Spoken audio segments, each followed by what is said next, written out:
Sewing is wonderful. Sewing is like our superpower. Heck, we're like magical stitch witches, but sometimes it can be really frustrating and a wee bit daunting, which is why I'm here to show you 10 tips that can make your sewing life just a little bit easier. You know where to find me. Hello makers, Catherine here from Stitchery. And as I was putting together a list of all of the tips, tricks, and hacks that I wanted to share with you, I realized it was getting rather large. So I decided to chunk it down into categories. And those categories tended to fall into actually sewing, the tools that you can use or maybe even substitute, fitting advice, as well as very specific tips and tricks for working with specific fabrics or certain techniques. And even breaking it down, those categories were huge. So I am going to share with you only my 10 items on this list, but this list is much more vast, and I'm going to share it with you with little drips and bits and bobs as we continue to go through our sewing journey. And if you're interested, I also have a couple of other videos that I will link down below, which specifically talk about the tips that you can use when working with very lightweight, silky fabrics like chiffon, as well as tips specific to working with knit fabrics. So let's get into it. So the first tip I wanted to share with you is a tip on threading your needle. So if you're doing any hand stitching, or even if you don't have an automatic threader on your machine, if you have poor eyesight or have difficulty seeing the eye of the needle, there's a couple of tricks that you can use. The first is to put something white, like a piece of printer paper, right behind that needle. It makes it a lot easier to see the eye of the needle. In addition to that, never wet your thread and try to put it through the eye of the needle. Now, there's a couple of reasons for this. Number one, it doesn't work. It's this old wives' tale that's passed down from sewist to sewist, and it just doesn't work. And the reason why it doesn't work is when you wet the thread, the fibers in the thread begin to swell, and it makes it more difficult to actually get through the eye of the needle. Now, I'm sure the thinking on this kind of came from maybe if we wet it, it will smooth down some of those fibers, making it a bit easier. It doesn't. But strangely enough, if you lick your fingers and wet the actual eye of the needle and then put it through, it makes it easier. Not sure why that one works, but it does. So do be sure to check that one out. My next tip is using a pressing jig for patch pockets. So I love to use this particularly for jean pockets, but any patch pocket will do. Now you can create your own template by taking the pattern piece of your patch pocket and removing the seam allowances. So bear in mind that seam allowance along the top where you do that double fold, it's going to be a bit wider. So you want to account for that. But basically what you would do with this pressing jig is you would cut out your fabric as you normally would.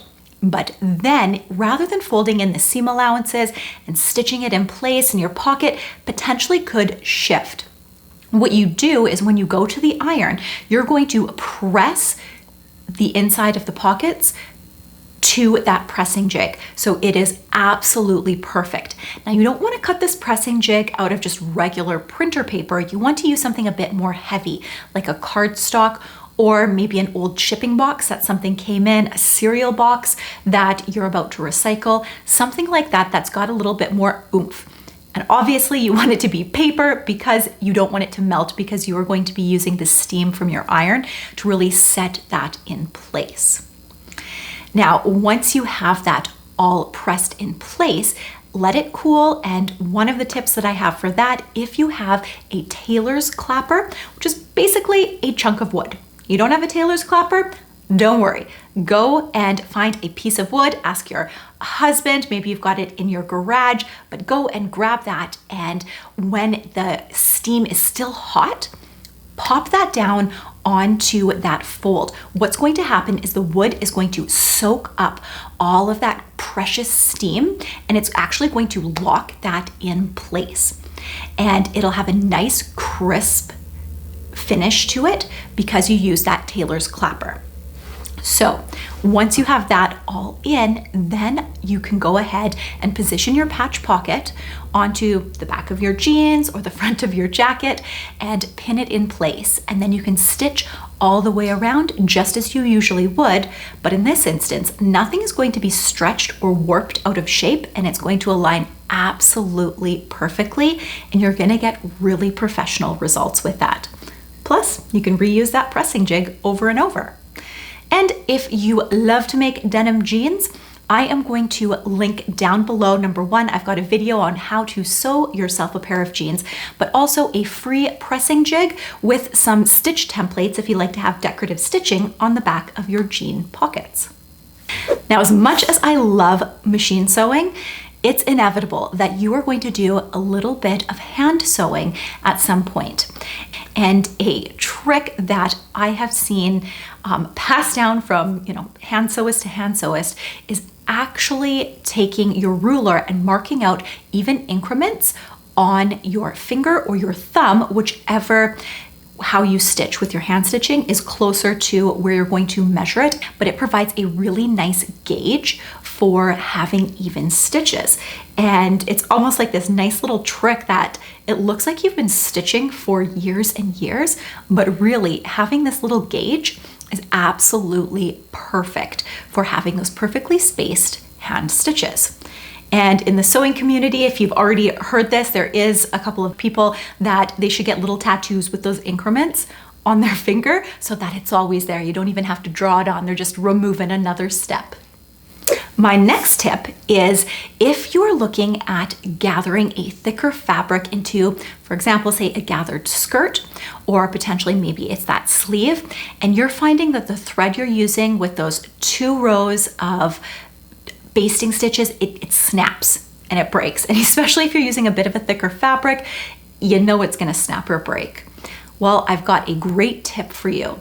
So if you are to do a wide zigzag that is, the stitch length is closer together, and you stitch over something that is strong, such as dental floss or fishing line, then your thread is not going to break because number one, it's dental floss. That stuff is really thick. It goes through your, to go into your teeth there, and it doesn't break.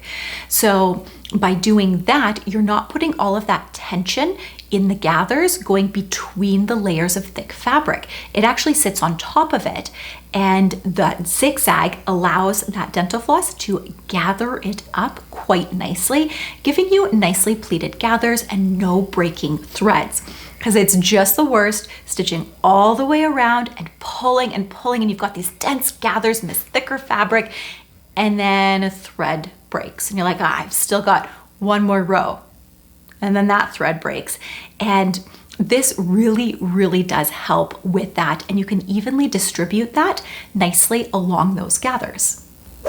So have you ever used a twin needle on a more lightweight jersey or knit fabric and found that you got some tunneling going on? Well, I've got a really great tip for you to help prevent that. Number one, you can go ahead and starch that fabric. That tends to help settle things down. But with those thinner, more slinky fabrics, they are a little bit slippery, and you still might get some tunneling just because of the nature of the thinness of that fabric. So one of the things that you can do is you can take wash away Wonder Tape, and so it's double-sided. You just press it on. I would attach it to the very top of where you're going to fold that hem, where you want the stitches for your twin needle to go. On the wrong side, fold up that hem that you're doing, whether that's a shirt sleeve or the bottom of the hem, press it in place, and then from the right side, stitch along where that double-sided Wonder Tape is and stitch all the way along there. So that's going to do 2 things. Number one, it's going to prevent some of that tunneling. And number 2, it is also going to hold that hem in place so you don't have anything slipping. Because even if you're using clips with that really lightweight, slinky, like interlock knit, it potentially will slip downwards just a little bit. And this is going to help to prevent that so that you have a nice even hem with no tunneling. Don't have any of that wash away double-sided Wonder Tape on hand, you can also use some tissue paper. you want something that will act like a stabilizer on the back of your fabric. So by placing tissue paper or tearaway stabilizer will also work, but it is a little bit of a pain to get that tearaway stabilizer out. If you have wash away stabilizer for any of your embroidery or quilting, that will work, but it's a wee bit pricey. But something there just to stabilize that fabric, because what is happening when it is doing the twin needle with the zigzag in between is it's actually pulling that fabric together. And just by stabilizing that fabric, it can really help to solve a lot of those issues rather than spending hours with those settings to try and adjust it. Can you adjust it with the settings? Yes, but it will take a bit of time and you still might need that stabilizer underneath. My next tip is one that I have been doing since I was a child, and I sewed my very first pair of pants, which happened to be an elastic waist pant. So one of the things that I was struggling with was I would put my elastic in and I would lose the other end. And I would try to hold on to that end, but it would just run away from me. The best advice that I was ever given on this was, well, we're inserting our elastic with a safety pin. And when you put the safety pin in your elastic to insert it, you're going to insert it horizontally or within the same, width of the elastic. And then to prevent your elastic from going through the casing so that you don't have to hold on to it or worry about it, is take another safety pin. If you have a larger one, even better, but put it on there vertically. So if your elastic is horizontal, it's going to be on vertically. It is not going to go through that opening of the back. And if it happens to, just by chance, which I've never had this happen, you have that safety pin on the other end to feed it back out. So it's not like you're starting over from scratch. And my tip number 7 is my top stitching hack. So top stitching thread tends to come in a very limited color selection here. And top stitching thread is a bit thicker and it looks really nice on the bottom of, say, denim. But what if I wanted this bright pink? Well, you can use any thread here. So what I do first is I thread my sewing machine with the regular thread and I use the other spool for the twin needle. I just place a bobbin on here, but you could buy 2 spools of the thread you want to use. Both of the threads are threaded at the same time, and bonus, you can even use your automatic threader to pop it through that top stitching needle. Then go ahead and top stitch as you usually would. And this will produce results looking exactly like top stitching thread, except you have a very customized color here. So I'm going to show you a close-up right now just to show you what this looks like. You've got that nice thick, bold stitching in there. I'm just going to flip this over because the bobbin thread on this one is the same as the top thread. And I think this is a fabulous hack. Plus, it tends to be pretty cost effective if you already have the thread in your stash. Now, if you're sewing through thick fabric, so envision a patch pocket on a denim jacket. That is a lot of layers of denim, stitching that on. And when you're top stitching along the top of it, oftentimes you will either get skipped stitches or potentially your needle just won't go and it kind of wrecks and stays in one spot because your presser foot all of a sudden went down when you turned a corner because it no longer had the same amount of bulk of fabric underneath it. So they actually have tools that are specifically for this. We're not going to get into that today because this is not the one for tools, but we will decide to talk about what you can use, which I actually grab more frequently than spending the money on the tool, is a scrap of that exact same fabric that you are using for, in this example, our patch pocket, so that denim. And I fold it the exact amount of times that that patch pocket or that seam that we're trying to get over is. And you place that under the back of the presser foot. And what this does is it ensures that your presser foot is level. And so when your presser foot is level, you're not going to have those skip stitches or get stuck in that spot when you turn the corner because everything is all nice and level. Now, on the note of sewing through thick fabric, what about hemming denim pants? You're also going to have some thicker seams in there. And when you turn the hem up, all of a sudden you have quite a few layers of fabric. You've got 2 layers of fabric brought together, and then when you fold it, you've got now 4 layers. So just think of a hem of 4 layers of denim fabric. That is a lot for your machine to go through. Once again, unless you have an industrial, you're probably going to get some skip stitches, or it's going to have a little bit of issue getting through those really thick seams. So my top tip on what you can do to prevent this is you actually want to have it so that the seams are side by side rather than right on top of one another. Now, how do we do this? Very, very simple. Figure out where you are going to fold it for that hem. And right at the area that you're going to fold it, just create a snip. You don't want to go through the stitching on the seam. You just want to snip right up to that point.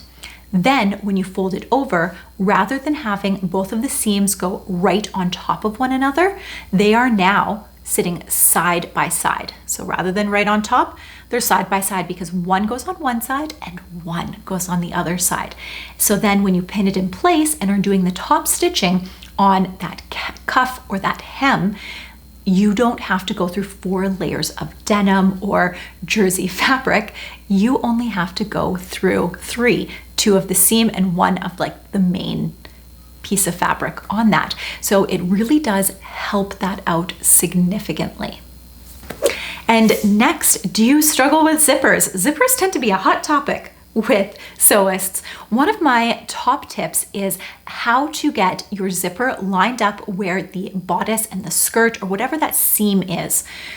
Absolutely perfectly every single time, super quick and easy. So when you stitch the one side of your zipper, and it doesn't matter if it is a lapped zipper, if it is an invisible zipper, it doesn't matter. Stitch the one side as you normally would, and then zip it back up. And when you get to, I want you to take your water-soluble marker or your air erase marker, and I want you to mark exactly where that seam is on the opposite zipper teeth.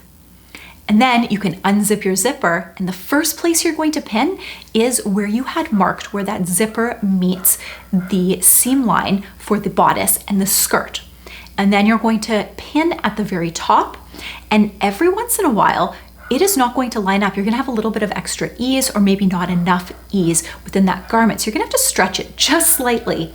But if you've stitched everything and cut everything perfectly, you won't have to worry about it. It should line up perfectly. But even if you have to stretch it ever so slightly, it doesn't affect the overall look of the garment once it's zipped up because it's just so minute. But what it does do is it ensures that that seam, when it's zipped up, is perfectly aligned rather than offset just slightly. Now, I hope you enjoyed all of these tips and tricks that I shared with you. I have a ton more, but I also wanted to share with you some shout outs from some community members because I am always asking the community what your tips and tricks are, and I wanted to shout them out. So Rebecca W. shared to always wash and dry your fabric as you normally would, which you should. But her tip has a very good point to it. Do it immediately before you put it in your stash. This is absolutely fabulous because oftentimes you might wonder, did I pre-wash this and dry it? Did I not? If you make it a habit to always do it, then it's always ready for that next project. Absolutely love this one.